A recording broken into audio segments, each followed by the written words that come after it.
We're getting ready to go live. Everybody, just relax. I'm nervous. You nervous? I'm dying. Extremely nervous. I am going to freak out. Is anybody freaking out? Because I'm freaking out. I'm freaking out. I'm freaking out on the inside, but trying to keep it like... And I think we're doing crosstalk while we're live. Hello, YouTube. Hello, God bless and welcome. I'm Kevin Haggerty. This is the Godlogic Project, where we discuss maintaining a Christian worldview in a post-Christian America. And, as always, we're going to cover some addiction issues, and that's what we're going to do today with a great bunch of kids. But first, the intro music. Hello, God bless, and welcome. How are you not dancing? Haggerty, and this is the Godlogic Project. Shut up, Kevin. Yes, I'm Kevin Haggerty, and that's Mike Houston telling me to shut up like he does every week, my good buddy Mike. We have a very interesting group of kids in here today. These kids are in a very unique, qualified position to help people that otherwise maybe fall through the cracks. These kids are standing together and uniting and advocating for each other against addiction, not just addiction of their own, and that's part of the story, but they're also helping kids deal with the addiction of the people around them.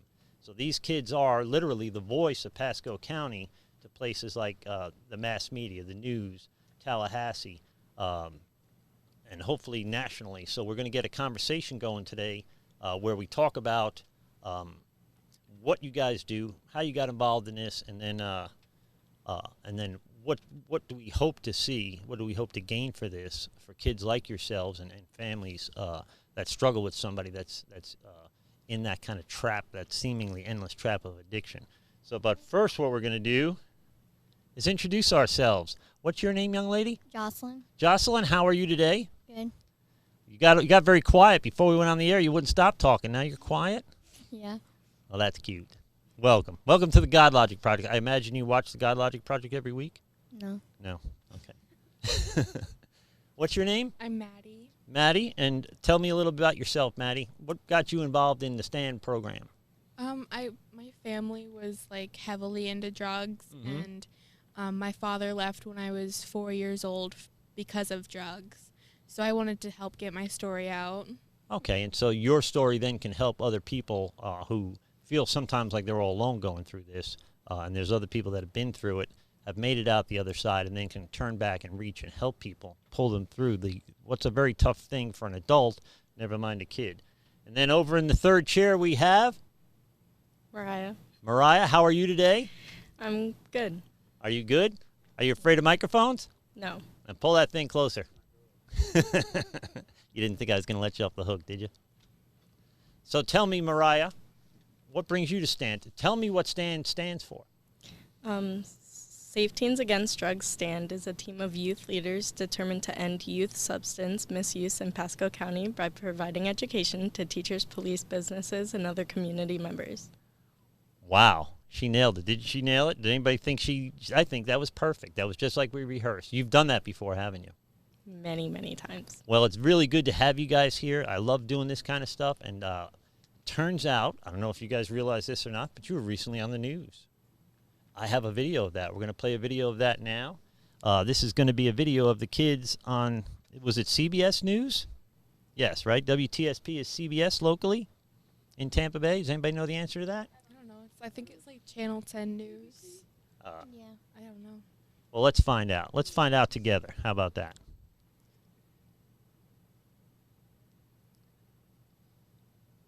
You ready?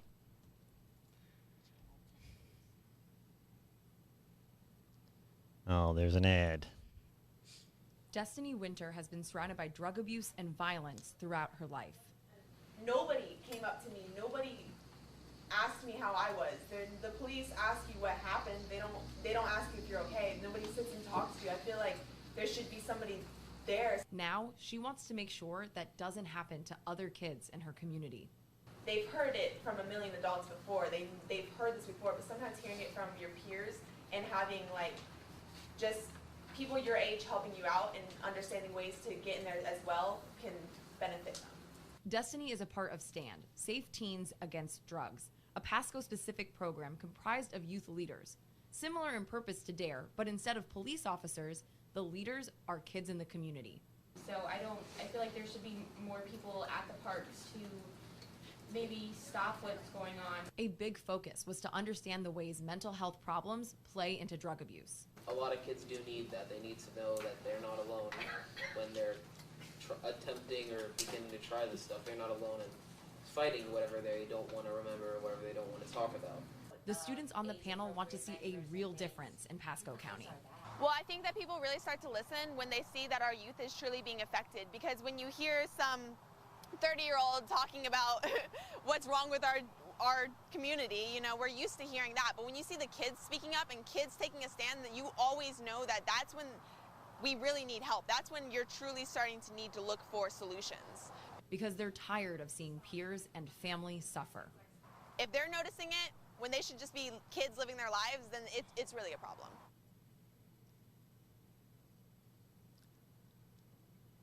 Oops! It looks like CBS News lost their audio, kids.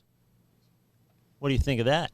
So we're doing a better job with our audio than CBS News. So there's that. Okay, so S.T.A.N.D is, explain it to me and I don't understand completely. Explain it to me again like we talked about a little bit earlier, but you guys all have a background that includes a family member or an adult in your life or a sibling that was struggling with addiction. Is that true? Yes. And you've all obviously survived that process. I mean, it's a process. It's an ongoing journey, so it's something we always deal with, right? People on this side of the fence, people that had the addiction,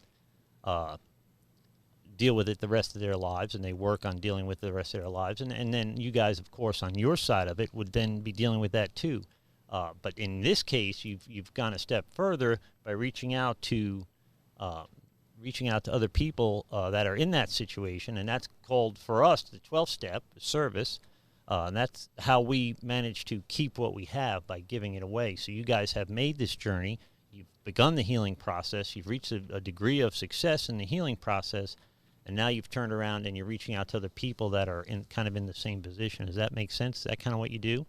Does everybody have addiction in their background from a family member? Yeah. Pretty much. And so tell me, what are some of the things you might do to help facilitate, reach out to other kids and help facilitate their recovery from this? One thing we mainly do is making sure we're focusing on the kids. If it's them that have the addiction or a family member that has, really focusing on getting them help, because as Destiny was saying in the video, one of her family members had an addiction, but no one focused on her. Like, no one gave her help, although she went through it too. It's the same thing, although she didn't deal with the same attributes. She still had the major impact on her life. So so what's traditionally been the case is that all the attention was turned towards the addict and not towards the damage that was done by the addictive behavior. So people that, my children never saw me drink or drug, right? But that's unique. That's not always the case. So a lot of kids have grown up around this. It becomes almost like a lifestyle or something that they would expect every day in their lives. And then we come to understand that that doesn't have to be a part of your story anymore. And in a sense, you're highly blessed that you were put in that position, because now you can turn around and make a difference in other people's lives. And you guys are in your early teens, right? So how many people can you help, and how many lives can you positively affect in 10 years, in 20 years, in 30 years, right? How about when you all have children and they don't have to start from a little bit behind. They don't have to overcome this in their family. So see how important the things you're going to do are going to grow in the lives of yourselves and your families, but also in the lives of the people that you try to help. That's got to be pretty exciting. Mariah, you're trying not to be on camera. What do you think of all that? It's facts. I mean, we're trying to make a huge difference, and we're working our way up to it, and we're going to get there. I have confidence. Amen. And so you, what are some of the things you guys do on a regular basis to try to make a difference? We go on different panels. We do different events, like around parks, and we went to Tallahassee a couple times to talk to state legislators and representatives, and we do stuff like that to put the word out there and help people and make a difference. Do you guys meet on a pretty regular basis with kids, or do you keep in touch by social media or on a regular basis with other kids when it comes to can they reach out if they're feeling bad about their situation, having a rough night or a rough day? Do you guys have a network set up where you kind of reach out to each other? How does that work? We have our Facebook page that kids can come and look at like events we're about to go to. So if they want to come talk to us, they can. Even for adults, they can do the same thing. So you guys can then you can be the voice for these kids to adults that in a lot of ways sometimes aren't listening, right? They're not paying attention to they're paying attention to the problem, but they're not paying attention to the consequences of the problem they're trying to solve. And that is, for a long time, for way too long, has been overlooked. But maybe now you guys, uniquely qualified, having been through it and being young and relatable to other young people, are in a position where you can then kind of help make a difference. So how did you hear about, I'm going to forget your names for the whole show, by the way. So I'm going to call you Chair 2. Now, what was your name, Jocelyn? Mm-hmm. Okay. How did you hear about the S.T.A.N.D program? Miss Sharon came to my after-school program, and she walked in and stated a question asking about drugs and opioids, and I had no clue the answer. I didn't focus on those things because I thought, people went through it for a day, and if they wanted to, they would never touch it again. And when she finally told me the answer, I got interested, and I went home to my mom, and I gave her the packet, and we and her looked over it, and I really wanted to at least go to one meeting and try it out. So I went to a meeting. I became very passionate about this and decided that other kids need to know the effects, and even adults do too.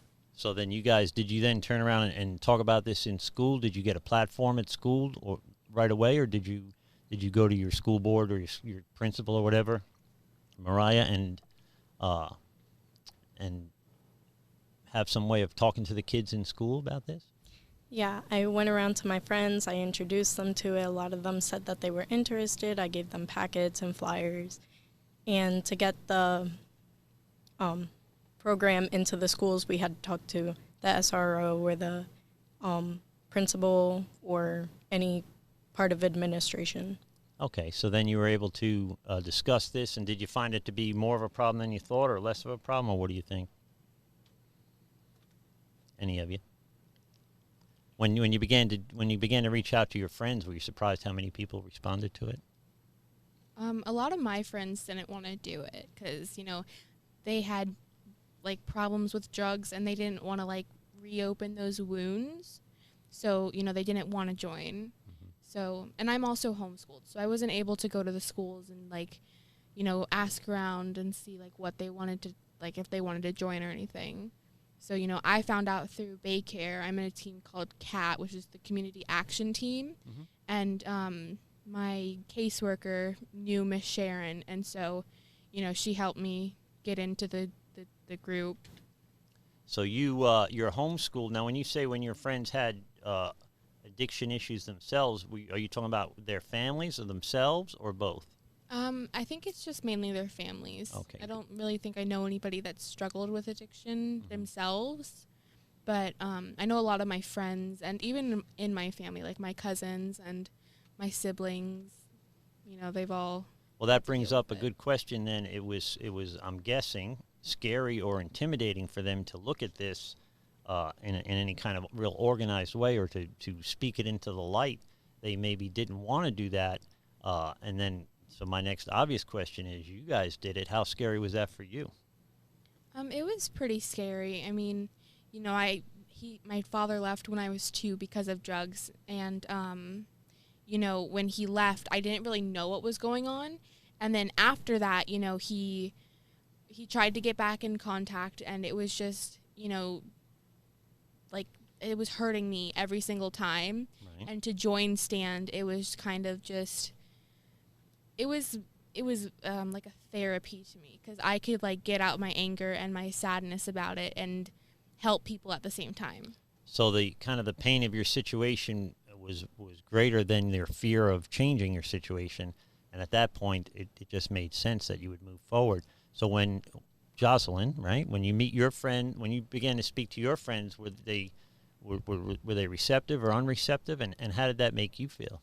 They were definitely unreceptive. No one really wanted to go into the program just because in our age, like, everybody thinks it's cool. Like, smoking is cool. Like, drinking alcohol is cool. Like, so they were like, if we do this, we're not considered the cool kids. And so they didn't want to do it. So so when you first came in contact with S.T.A.N.D, how did you come in contact with S.T.A.N.D? Through Miss Sharon in my after-school program, because she set up meetings there, and I got permission from my parents to go to the meetings. And having information that I didn't know about and actually realizing what's going on, it definitely opened up a new outlook to the situation. Yeah, so then there is some hope in that when you realize that you're not going through this alone, because when I can tell you from experience, the addict and alcoholic really does feel like they're going through this alone, right, that nobody understands. It's got to be the same for the kids of those addicts and alcoholics that feel like they don't want to talk about it because it's their mom or it's their dad or brother or sister, and so it's very hard. It's got to be very hard to get people to open up about this stuff. Mariah, how you doing down there? You seem so far away right now. I could see you all the way over the camera. How are you? How did you hear about S.T.A.N.D? Same way as Jocelyn. We went to the same after-school program, and Sharon came, and she, like, introduced people, and she was like, if anybody's interested, come into the room, and she told us more about it. And I was interested, so I kept going to the weekly meetings, and she eventually, like, told us things that I never knew, and, like, we all discovered that we have our own stories and everything. And so we got to relate, and we made new friends and did awesome events and learned a lot. Like, you have fun and you're educated and you can help people all at the same time. So that is an opportunity then for you guys to really network with each other, talk about things that you generally wouldn't talk about, would be kind of scary to talk about or embarrassing to talk about. But now when you have a group of people that have kind of the same things going on in their lives, it levels the playing field a little bit. It's got to help your self-esteem to understand that this is not unique to you, that a lot of people go through this, and having the opportunity then to coordinate this whole thing is great. So you have, you guys are, I'm going to show your website here, or the website for A.S.A.P. Now, PASCO A.S.A.P., they've been on the show a couple of times. They're awesome people. I've known them for a long time, and they do a lot of good work, and S.T.A.N.D is part of the A.S.A.P. program. Right, so we got your, can you guys see, you want to read your mission statement? Anybody want to read that mission statement? I'll do it. There you go. Safe Teens Against Drugs, S.T.A.N.D, is a team of youth leaders determined to end youth substance abuse in Pasco County by providing education to teachers, police, businesses, and other community members. Okay, so their website is pascoasap.com, and then from there you go under committees, you'll find the S.T.A.N.D committee. If you don't want to type in that long /task-forces/stand/, you can that's a lot of typing. I don't type like that. I would go in and click on committees and find it that way. Do you guys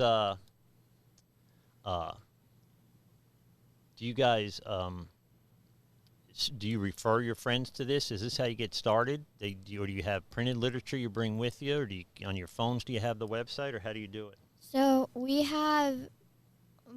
get people into our group from our meetings and from our booths. So we have printed out our websites.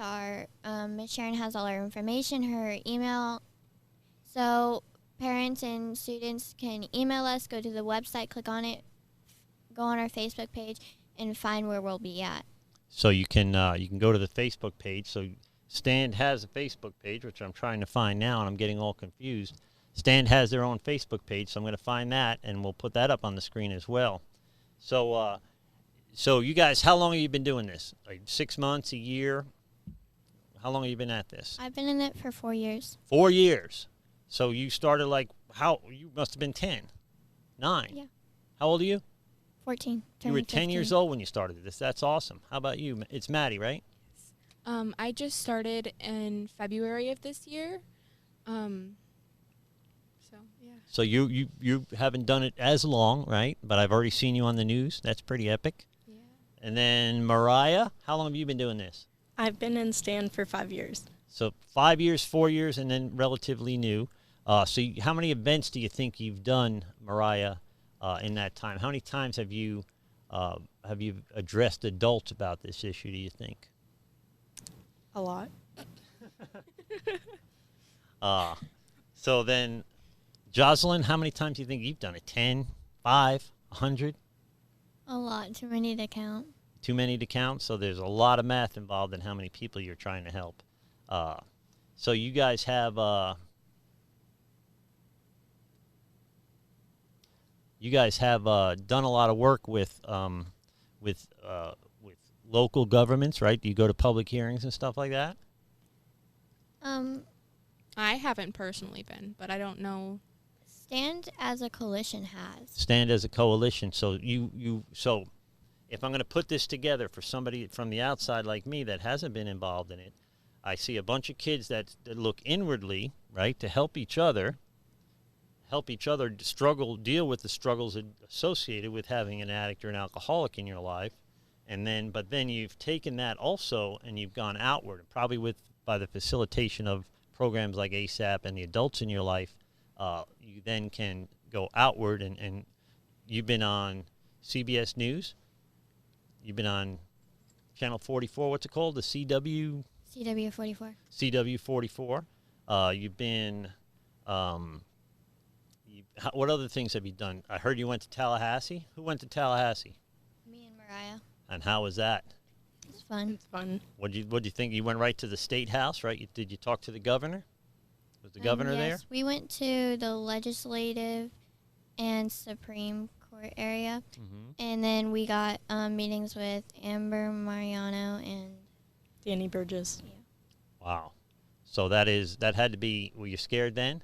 Yeah. It was nerve-wracking at first, but they're actually really great people once you get to know them, And even then in that little bit of time. And you find, I'm guessing you find that the adults are very receptive to your message and what you. They've got to be as concerned as you are, even though they maybe perhaps were overlooking it or unaware of it.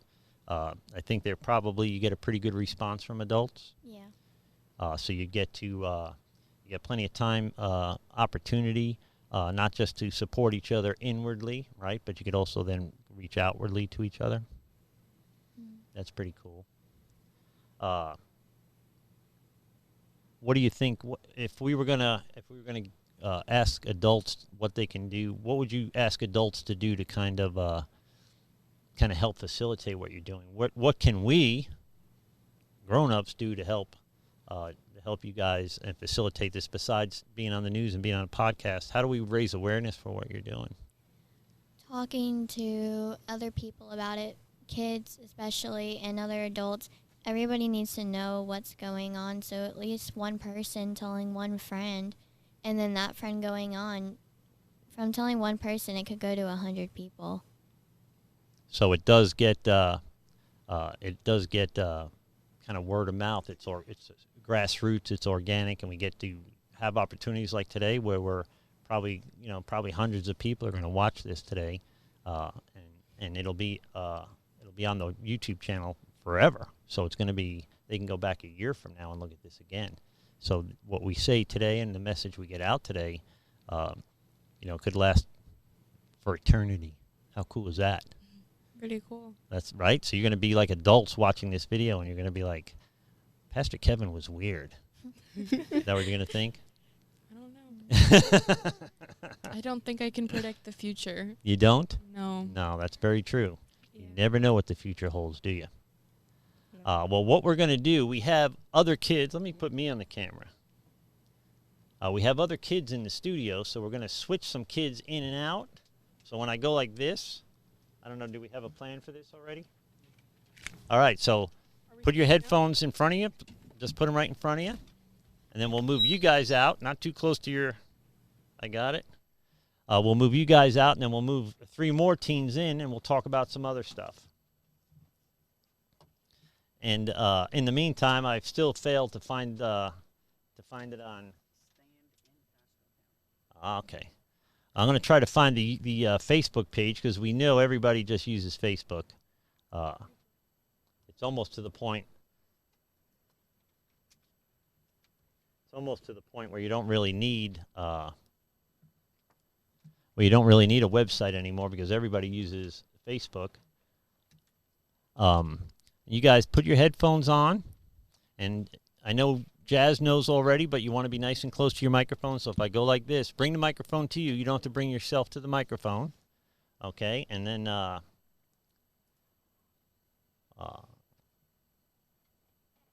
we're going to talk more about kind of just the same way we just did with those guys. So, having said that, we're going to go around the room now, and we're going to introduce ourselves. Jazzy, what's your name? Suppose I should turn your microphone back on. Yeah. Your name is Jasmine? Yes. And how long have you been involved in the S.T.A.N.D program? I'm new to it. Can you move closer to the mic? So you're very new, like weeks? I don't know. You don't know? But it's been fun so far. Have you learned a lot? Yes. You make good friends? And you have the opportunity to wear a cool shirt at least? Yeah. Right? Ask me how. Yeah. And what was your name again? Yakaira. Yakaira. Okay, and how long have you been involved in the S.T.A.N.D program? Not very long. Maybe like a couple of weeks. Just a few weeks, so you're also pretty new at it? Yeah. Have you had the opportunity to meet some cool people? Besides me, I mean, of the kids. Yeah. You don't just focus on me here. And on the end of the table there, hold on. I'm Jeremy. Hey, Jeremy, how are you? I'm good. How long have you been with S.T.A.N.D, and how did you get involved in S.T.A.N.D? About 2 months now, and I went to a meeting with my mom. And how did... Look, I think I'm on camera. And so you went to a meeting with your mom. Yeah. Now, who's your mom? Do I know your mom? I think I do, don't I? Yeah. Is your mom... She's not Rachel from Recovery Epicenter, is she? Yes. Do you know that they also have a Facebook page? Yeah. So I'm going to pimp Recovery Epicenter right now, where we played the video from. Were you on the news? Were you in the news video? Yeah. Sweet. So you're like famous now. No. How's that feel? Okay, so Rachel has also been on the show a couple of times, Recovery Epicenter, and she is also my behind-the-scenes producer. She bosses me around. She fixes the camera angles and checks the lights, and she books the talent. And what else do you do? That's pretty much it. I don't know, once a month she brings me a guest and we do a show. So I pretty much learn when we get here what we're going to do. So Recovery Epicenter is another asset that's available for folks in PASCO County that are struggling with addiction. So and then we have they have a website as well, Recovery Epicenter, recoveryEpicenterFoundation.org, and that they are a 501(c), so you can support them with a tax-deductible donation. So anybody that owns a business out there that would like to be part of the solution and help and have a tax write-off and a business tax write-off, Recovery Epicenter is a place where you can do that. And you could also donate to A.S.A.P, PASCO, at their website, PASCOASAP.com. And those are the guys that they do a lot of different programs, and this is how I know Rachel through them. And they are the board, kind of the overseer of the S.T.A.N.D program here in PASCO County, and they do a lot of good work. And again, they can use financial support from the community, from the business community as well. We're going to switch over to our Facebook page. This is the Facebook page for the S.T.A.N.D program, S.T.A.N.D in PASCO on Facebook. I need you to go over there and like their page and follow their page. And if you think that there's somebody in your life, if there's a kid watching this or a friend who has a friend who's struggling like these kids have in the past, you could reach out to them through there, and they'll get you plugged in. They'll get you part of this process and part of the recovery process and be part of the solution even as kids, which I think is pretty cool. So anyway, going back to our conversation, I'm going to go around the room again. We have Jasmine. We have Yakaira. I'll never remember that. I only remember Jasmine because I know her. It happens. And then Jeremy. I only remember that because I have a Jeremy on tonight's episode too. So weird. 2 Jeremys. It's a double Jeremy day. That's weird. So tell me, Jeremy, in your experience so far with S.T.A.N.D, how do you think How do you think it's made a difference in your life, and how do you think you'll be able to make a difference in the lives of other people? Well, it's gotten me involved a lot with a lot of different things, and it's gotten me to talk out about a lot of different things that I never really thought I'd talk about in public. It seems like it's gonna eventually, but for now it's still in its early stages from what I can tell. But it definitely does have the potential to help a lot of people in the future. And raising awareness like you're doing, with a handshake or over in the cafeteria or on the bus stop or whatever, bringing this stuff up to kids. Not everybody's going to receive it, but you can certainly go around and plant seeds. And if you don't make a difference today, you may make a difference a month from now or a year from now, right? So if you were going to create a policy, right? If there was something that we can do either within the school board or within the state government or the county government, how do you think our government can help lead us through this process? Who would you like to reach out to maybe, if we can get somebody watching the podcast today, the governor, state senators, stuff like that, local businesses, I think that's a good place we can raise awareness for what you guys do. There's no shortage of people that are kind of struggling with what you guys have struggled with, right? And I know here in Pasco County, it's a big issue because I've been at this for a long time now. So, do you think we could reach out to local businesses to help make a difference? Certainly facilitate what you guys are doing. That would be important, right? When you go to somewhere like Tallahassee, I mean, there's expenses involved in going that far.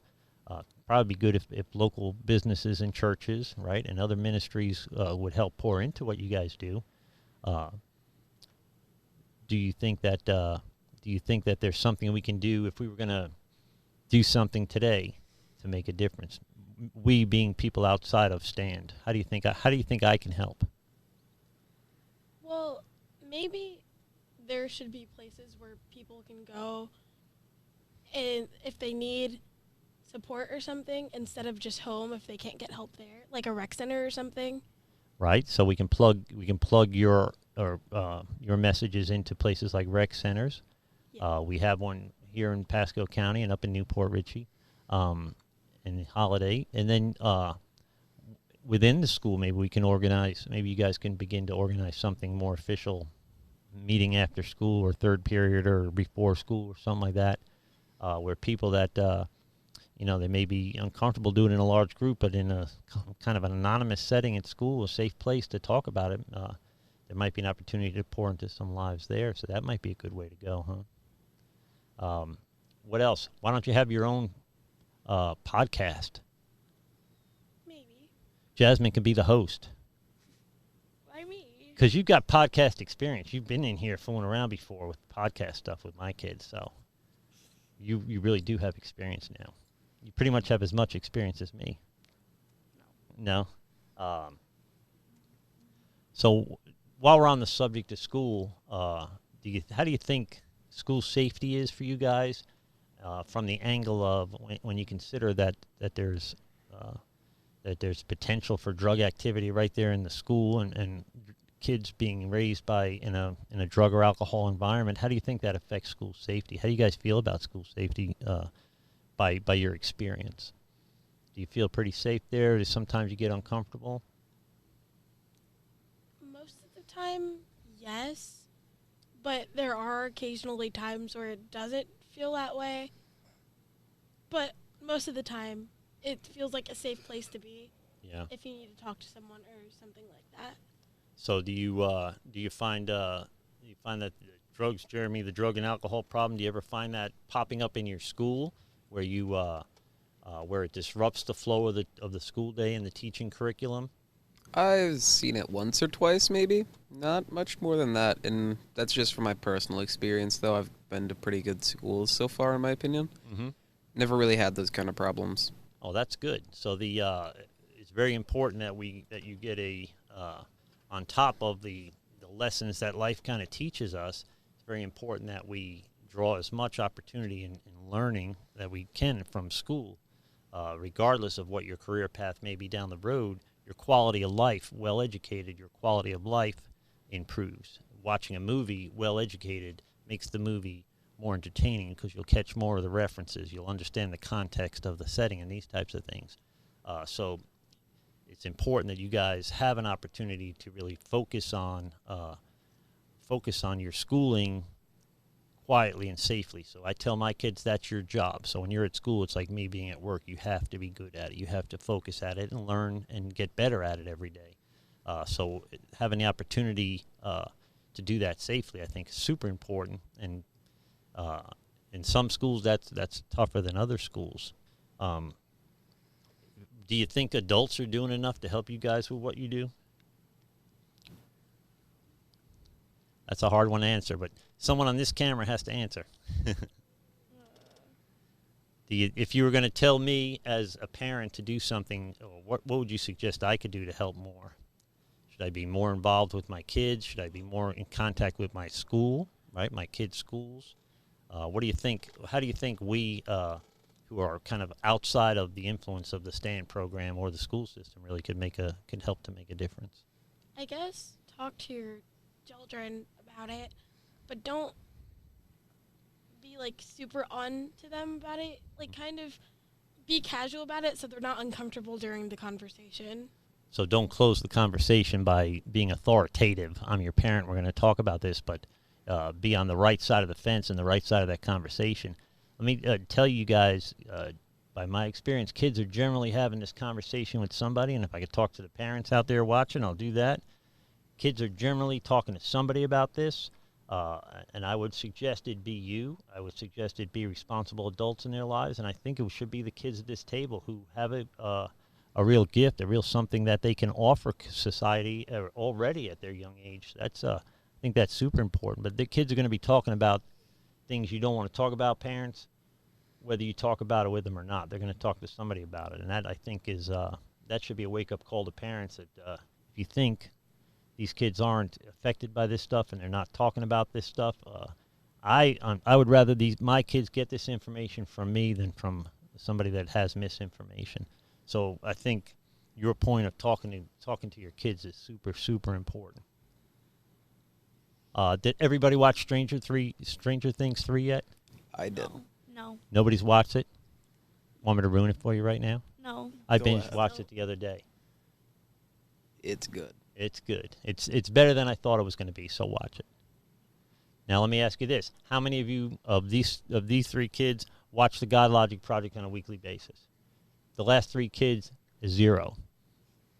Although Jocelyn, I believe, made a reference to one of my episodes, so she at least accidentally watched it. I know Jasmine probably watches it every week, right? No. I feel like I know him. It's boring. He says the same thing on TV that he does in real life. Boring.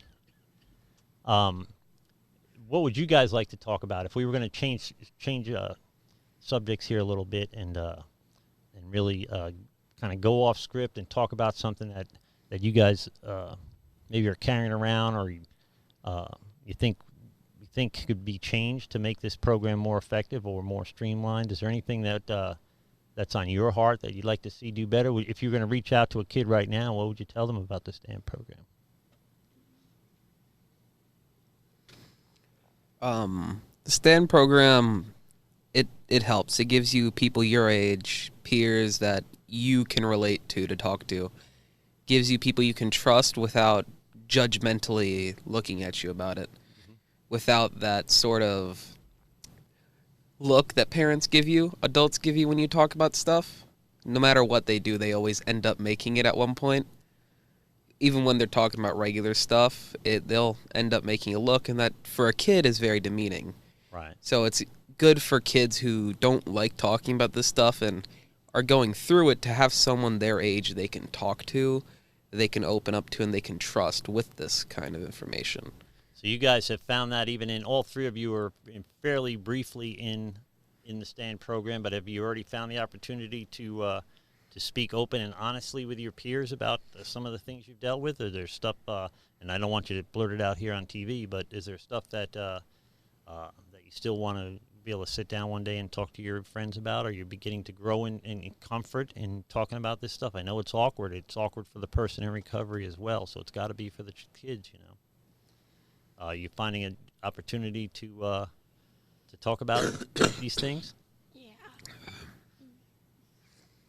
All right, now we're going to go around the table, starting with Jasmine. What is your favorite thing about the S.T.A.N.D program?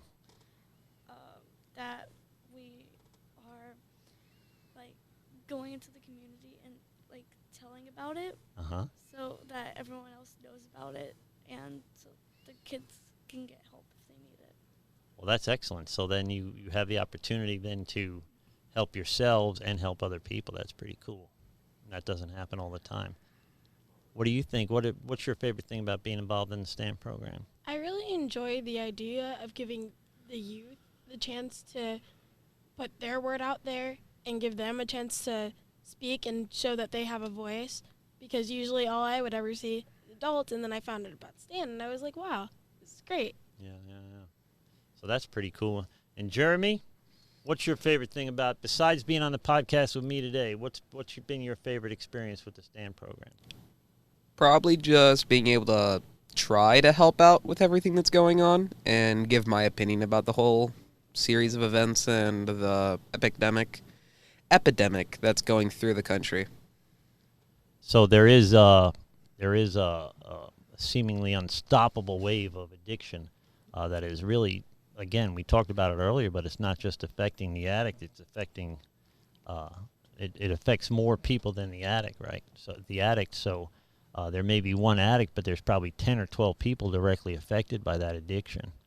So everybody needs to recover, whether you're directly affected by addiction or not. What positive steps are you guys taking to avoid following your loved ones into the addiction process? Are you beginning to learn enough about addiction to avoid it, you think? Yeah. Do you know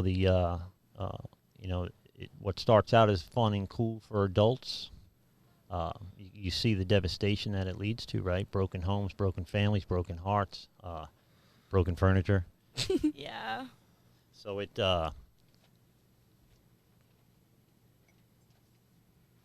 is then, this is a good opportunity for you guys to really help yourselves, right? You can avoid this by having people in your lives like the folks that run the S.T.A.N.D program, your parents that are in recovery, Pastor Kevin, who's been in recovery a long time. You can talk to us about this stuff. You can reach out to us. I should tell you guys, too, if there's anything I can do, if you're watching this podcast today right now or live or not live, and there's any way I can help you guys, I have a long 30-year background in this. My email is godlogicproject@gmail.com. You can reach out to me anytime you like. If I don't have the resources myself to help you, I'll find somebody that does, and if I don't, I'll let you know. So it's godlogicproject@gmail.com. If there's any way I can help you guys begin the process of recovery for you or your kids or any situation like that, email me, godlogicproject@gmail.com. As always, please, I rely on the support of the YouTube community. Please go to youtube.com/Godlogic Project. Subscribe to the channel. There's a lot of reasons why that's a big help to me. And ring the alert bell, and we'll let you know every time we put up new content, live or recorded. So it is, there are resources here to help. There's a lot of people that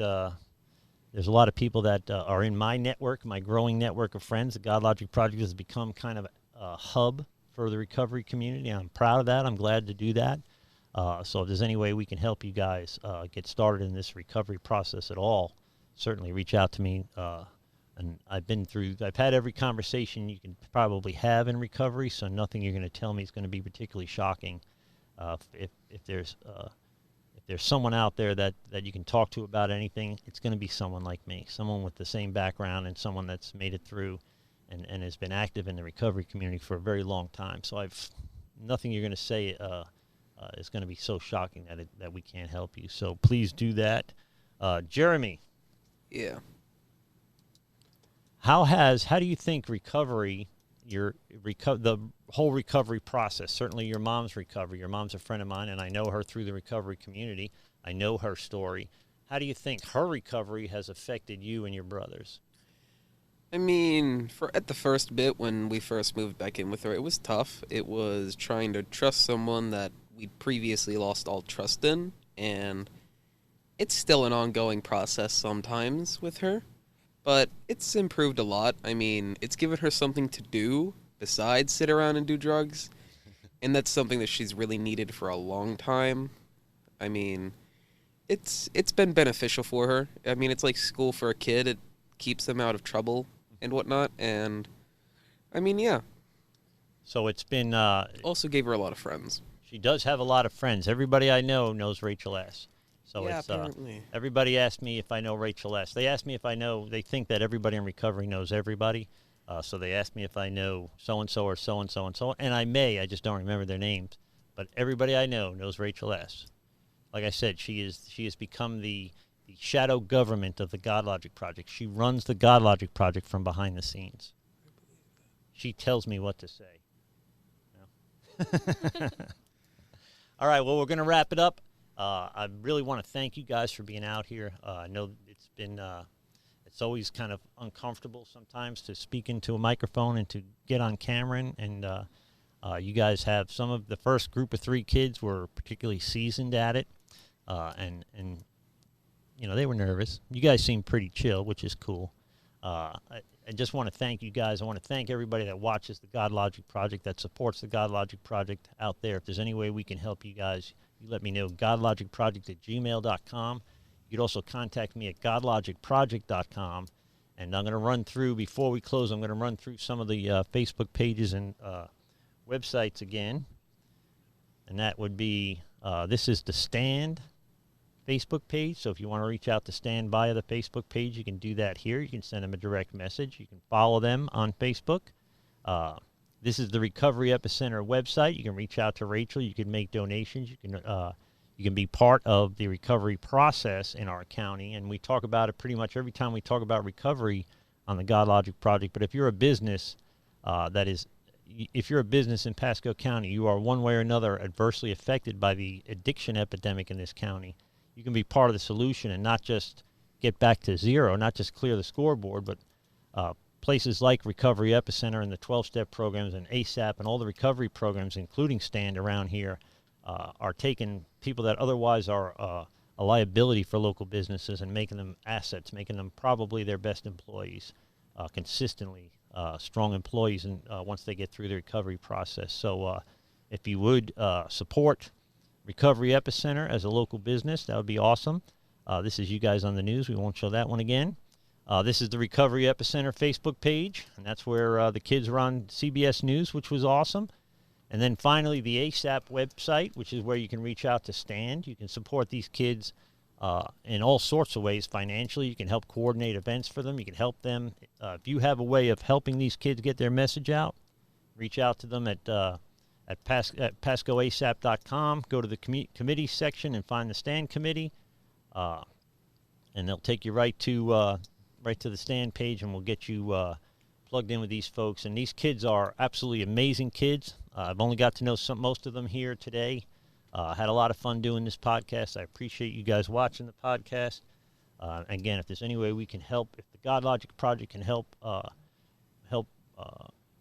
in any way in our community, we're going to do it. So if you got a story you'd like to tell for God's glory, if you got a testimony of any kind, if you think it'll make a difference in somebody's life, email me at godlogicproject@gmail.com. I'd love to get your story out there for you. And again, we're going to close it up. If no one's told you they love you today, God loves you. So do I. Receive that. Be blessed. And we'll speak soon. Thank you for supporting the Godlogic Project. And if no one's told you they love you today, God loves you. So do I. Receive that. Be blessed. We'll speak soon. This has been a RevKev production. Your mileage